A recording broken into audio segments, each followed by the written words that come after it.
Dari kampus Sekolah Menengah Atas dan Perguruan Tinggi Pensurian Nusantara, Pematang Siantar, Hope News melaporkan Dies Natalis, 75 tahun SLA Martoba dan 47 tahun Perguruan Tinggi Pensurian Nusantara dimeriahkan dengan pelepasan lampion dan kembang api.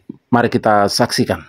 Martoba dengan Dies Natalis 75 tahun, kita beri tepuk tangan.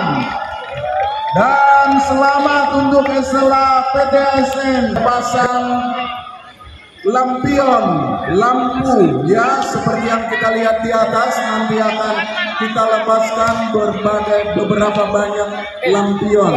Dengan banyaknya lampion yang dilepaskan membawa cahaya, kita harapkan cahaya akan tersebar di mana-mana.